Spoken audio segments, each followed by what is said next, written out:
Hey everyone, my name is Dave with Bitton Events. In this video, I'm going to teach you a little bit about how to prioritize and budget for your wedding.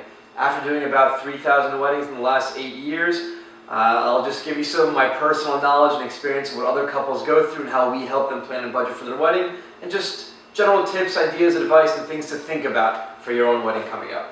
So, the first thing we're going to talk about is in the car. So I want you to start thinking. We have one of our day of coordinators named Diana. She always asks brides this one question.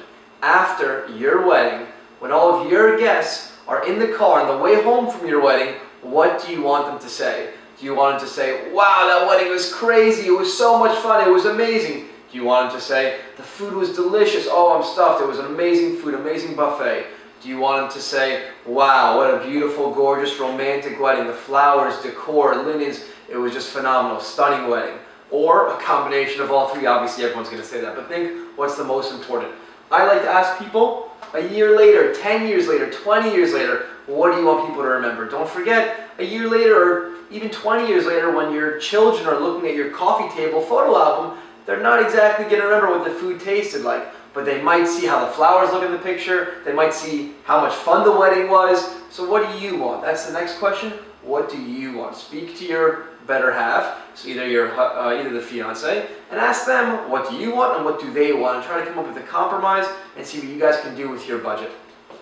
Okay, so I personally just got married about 6 months ago, so I can give you some personal advice now on stuff for my wedding and what I wanted versus what my wife wanted. So obviously as a guy, and I'm also biased because I have an entertainment company, I wanted obviously the crazy fun wedding with musicians and DJ and a band and lighting and all the crazy effects. So I obviously spend most of my budget on that type of stuff, entertainment, fun party. Because for me, 6 months now down the road, I can tell you that all my friends still tell me, wow, your wedding was crazy, it was so much fun, it was insane. And that's what I wanted to hear. And that's what I obviously got, so I was very happy. My wife, on the other hand, she wanted more of the beautiful floral decor, she wanted to be romantic, she wanted beautiful flowers. And 6 months later, till this day, all of her friends tell her, oh, it was the most gorgeous, beautiful wedding, your flowers were stunning, they were unbelievable, and it makes her feel happy, obviously. So that's what we wanted.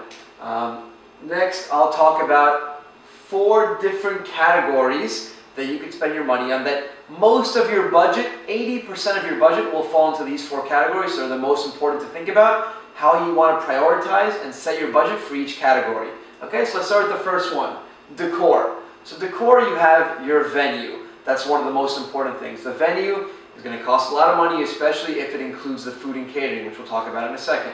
Next, you have lighting. How much do you want to spend on lighting? Now, the number one most important thing I can recommend for lighting, if you're going to spend any lighting, it's called LED up lighting. It's pretty much a nice little small light that goes up the walls all around the room to change the entire atmosphere, ambience, decor of the room, light up the room in whatever color you want. So that's lighting. There's also dance lighting, of course.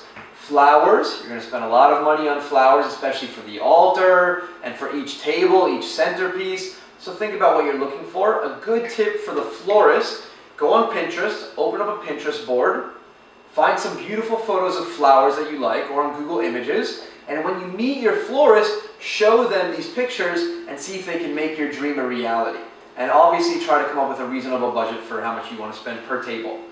After that, we have linens and chairs. So every table, sometimes the venue will already include tables, chairs, and linens. Other times you might want to have a different color, maybe a nice runner down the middle of the table, something with sparkles. So think about that also, what color, what theme you want to go with. Same with chairs. Most venues provide standard chairs. Sometimes you might want to change the chairs and upgrade them to Chiavari chairs or ghost chairs. Chiavaris are the most common, most popular chairs these days in weddings. You have your gold, silver, and clear Chiavari chairs. So think about how much you want to spend on those also. After that, you have drapes. Some ballrooms, some venues already have beautiful draping in place, but if you want to transform this place, make it look much different than every other wedding that's ever been there, you might want to consider draping the whole room, which is putting up nice drapes around the entire perimeter of the room, floor to ceiling height. Okay? After that, we move on to our next category of entertainment. So you have 4 options. Obviously your DJ, your musicians, a band, or something called fusion, which is a combination of a DJ with musicians, or a band with a DJ. That's the new thing these days. Obviously, our generation, we're always wanting the DJ, the fun, cool, hipster DJ, and obviously the parents and grandparents appreciate the band more. So now the combination and compromise is fusion, which is musicians and ensemble with a DJ. So you might have a sax player, trumpet player, drummer, electric violinist, a full band with a DJ also. So it's pretty cool. After that, you have the food. This is going to be, this is your number one biggest expense for the entire wedding by far. This will probably take away 40 to 50% of your budget off the bat. So you have your sit-down dinner, okay, that's when everyone's sitting down and gets served. You have your buffet, and then you also have the cake and dessert to think about. Now, a big myth and misconception for most people is that they think the buffet is cheaper. Actually, in most cases, it's not cheaper, because the caterer has to make 20% more food because they don't know exactly how much everyone's going to eat. Some people eat more than one meal. But if you have 100 guests at your wedding, the caterer knows they have to make 100 chickens. There's no deviation. Okay, so think about that. After that, you'll have the memories. So this is probably one of the most, in my opinion, it's the most important part of the wedding, the memories. What you're going to take with you for the rest of your life. You have the photographer, the videographer or cinematographer, and the photo booth. Photo booth also makes for a really good fun party favor for the guests to take home after, but it could also add to your memories because you get a copy of all the pictures in the photo booth after the wedding on a DVD or in a scrapbook.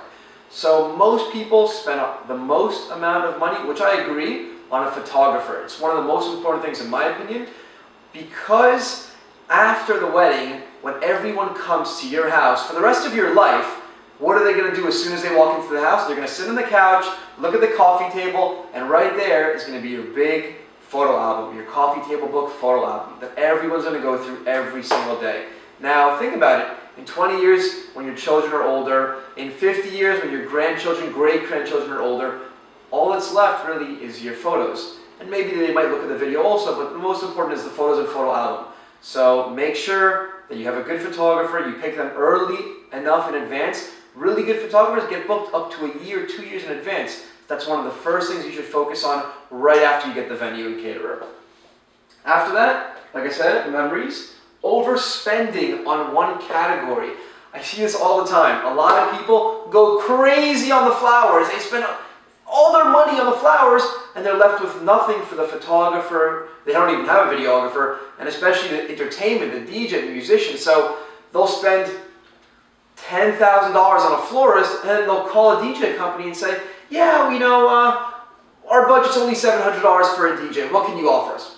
Which obviously isn't reasonable. So when they're overspending in such a wide vicinity on one category, you really are going to be missing out on another category. So you might have beautiful flowers, but the party's going to be terrible because you don't have a good DJ, or a good musician, or a good band, or a good orchestra.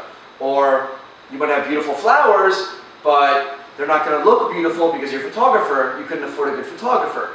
So you definitely don't want to overspend on any category. Think about the budget realistically and allocate a certain amount to each category correctly. Do it right. After that, a fun party always equals happy memories. So going back to overspending, if they don't have a good enough budget for the entertainment, they want to dwindle it down, keep in mind that your photos, videos, and memories will not be nice, they won't be happy if you don't have good entertainment either. So if you don't have good entertainment that makes the crowd go crazy, the party fun, your photos are going to be boring at the end of the day. Same with the flowers, same with everything. Make sure you have everything good so you'll be very happy with all the memories down the road in 30, 40 years from now. Another good tip I always recommend, have an Excel spreadsheet. I'm going to include a link below this YouTube video in the description with our budget checklist. I'm not supposed to give it to you, but it's what we use in-house with our wedding planners to prioritize and budget weddings. I'll give it to you, check it out, and make sure you allocate properly. Do your homework, do your research. If you have any questions, please feel free, comment below in the YouTube video. Send us an email, contact us. We're always happy to help, just give you advice free of charge, obviously. All right, enjoy. Congratulations again, and we'll see you soon.